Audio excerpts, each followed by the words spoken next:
कार्तिक मास में 365 बाती का दिया कब और कैसे कहाँ लगाएं। 365 बाती बनाना आसान नहीं है, लेकिन एक सिंपल तरीका भी हम आपको बताएंगे जिनसे आप बस 2 मिनट में 365 बाती बना पाएंगे। देखिए, हिंदू पौराणिक और प्राचीन ग्रंथों में कार्तिक मास का विशेष महत्व है और धर्म शास्त्रों के अनुसार पूरे कार्तिक मास में व्रत और तप का विशेष महत्व है। मनुष्य कार्तिक मास में व्रत और तप करता है, जो भी मनुष्य, उसे मोक्ष जरूर मिलता है। और पुराणों में कहा गया है, भगवान नारायण ने ब्रह्मा को, ब्रह्मा ने नारद को, नारद ने महाराज पृथु को कार्तिक मास के सर्वगुण संपन्न महात्म के संदर्भ में कुछ खास नियम बताए हैं, जिन्हें करने से शुभ फल प्राप्त होते हैं। आप पूरे महीने नहीं भी कर पाए तो कम से कम अंतिम 5 दिन जरूर करें, यानी कार्तिक शुक्ल एकादशी से लेकर कार्तिक पूर्णिमा, जिसे हम देव दीपावली कहते हैं, इस दिन तक। धर्मशास्त्रों के अनुसार कार्तिक मास में सबसे प्रमुख काम दीपदान करना ही है और इस महीने में नदी, तालाब, पोखर में दीपदान किया जाता है। अभी तक आपने नहीं किया है, कोई बात नहीं, लेकिन 5 दिन जरूर करें। अब महानगरों में नदी, तालाब, पोखर नहीं होते, आप अपने छत पर पानी के टंकी के पास भी दीपदान कर सकते हैं। अगर वो भी संभव ना हो तो अपने बाथरूम में ही रखें। देखिए, दूसरा है तुलसी पूजा। कार्तिक के महीने में तुलसी पूजने, सींचने और तुलसी का सेवन करना तीनों ही गुणकारी और लाभकारी है। हर महीने तुलसी का सेवन आराधना करना से इसका होता है, लेकिन जो कार्तिक का महीना है, इस महीने में जब आप तुलसी की पूजा करते हैं तो कई गुना अधिक पुण्य फल प्राप्त होते हैं। और तुलसी के नीचे भी दिया जलाने का पूरे कार्तिक महीने में विधान है।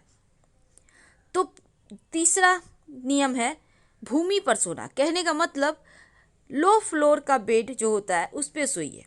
कार्तिक मास का ये तीसरा प्रमुख नियम है, क्योंकि मन में सात्विकता का भाव आता है और जो विकार है, जो काम भाव है, वो कम हो जाते हैं, समाप्त हो जाते हैं। इस महीने में भूल कर भी तेल नहीं लगाना चाहिए। अगर अभी तक आपने भूल चूक लगा भी लिया है तो 5 दिन तो बिल्कुल भी तेल ना लगाएं। सिर्फ नरक चतुर्दशी को ही कार्तिक के महीने में तेल लगाया जाता है, उपटन लगाया जाता है और स्नान किया जाता है। दाल नहीं खाना चाहिए।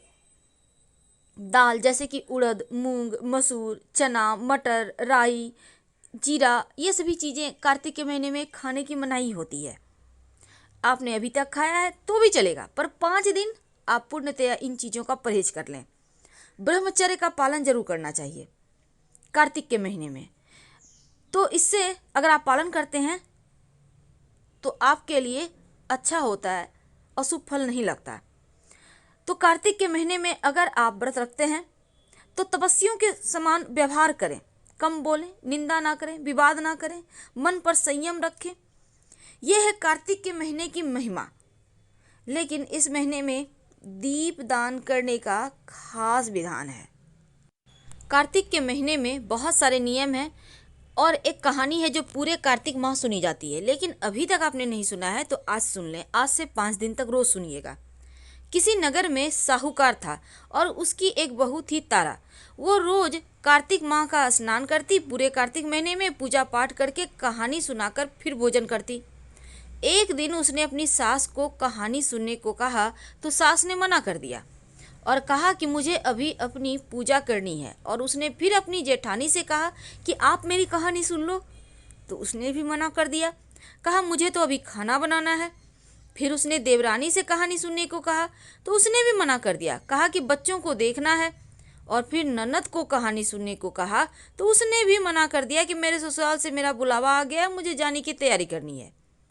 अब वह राजा के पास गई कि आप मेरी कहानी सुन लो। राजा ने कहा मुझे अब तो व्यापार देखना है, अपना कहानी का समय नहीं है। उसकी यह मनोदशा देखकर भगवान उसके लिए स्वर्ग से विमान भेजते हैं।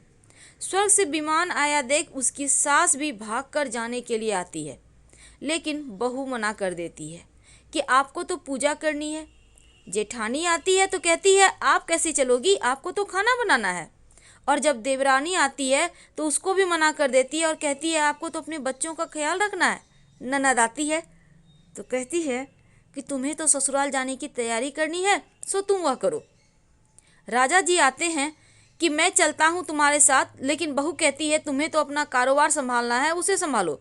आखिर में पड़ोसन आती है और कहती है कि बहन मैं तुम्हारे साथ चलूँ, तो बहू कहती है हाँ तुम मेरे साथ चलो, क्योंकि तुम ही हो जिसने कार्तिक के पूरे माह मेरी कहानी सुनी है। और दोनों विमान में बैठकर स्वर्ग चले जाते हैं। तभी रास्ते में ही बहू को अभिमान हो जाता है कि मैंने कार्तिक के पूरे माह व्रत किया और कहानी कही, इसीलिए मुझे स्वर्ग का वास मिल रहा है। लेकिन मेरी पड़ोसन ने तो केवल कहानी सुनी, व्रत भी नहीं किया, फिर भी वह मेरी वजह से स्वर्ग जा रही है। बहू यह विचार मन में सोच ही रही थी कि अचानक भगवान ने वहीं से उसे विमान से नीचे फेंक दिया। तो उसने पूछा कि भगवान मेरा अपराध तो बता दीजिए, आपने ऐसा क्यों किया। भगवान कहते हैं तुझे अभिमान हो गया है, इसीलिए तू यहीं धरती पर रह। अब तू आने वाले जो 3 साल है तब तक तारा भोजन व्रत करेगी, तभी तुझे स्वर्ग की प्राप्ति हो। कार्तिक के महीने में पंचकर्म किए जाते हैं। अब ये क्या होता है? दीप दान करना, तुलसी की पूजा करना, तुलसी सींचना, भूमि पर शयन करना, ब्रह्मचर्य का पालन करना और दाल दलहन का सेवन ना करना।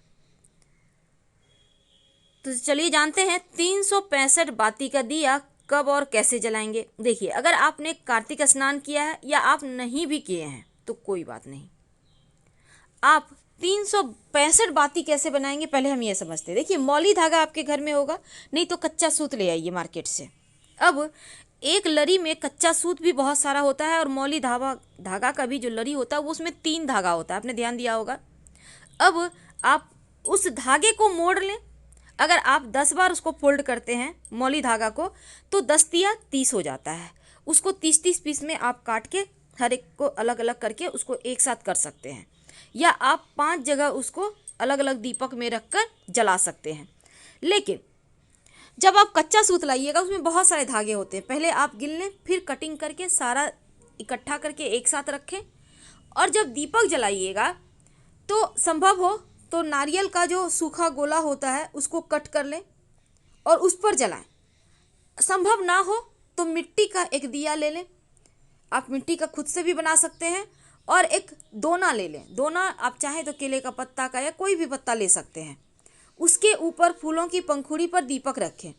दीपक में ये जो आपने 362 बाती काटी है उसको डालिए, उसमें घी डालिए, तेल मत डालिएगा, घी डालिए। और फिर इसमें 2-4 दाने चावल के डालें, या फिर आपके पास अगर खोए है जिसको हम खील बतासा कहते हैं, खील, उसको डाल दें और फिर पवित्र नदी सरोवर में ये दीपक जला दें। ये आपके 365 बाती का दिया आपके हर कष्टों को समाप्त करेगा, पापों को नाश करेगा, जीवन की मुश्किलों को दूर करेगा, धन बरसेगा। तो हम आपसे विदा लेते हैं। जानकारी अच्छी लगे तब लाइक कर सब्सक्राइब करें, अपनों से शेयर करें और कमेंट में हर हर महादेव जरूर लिखें।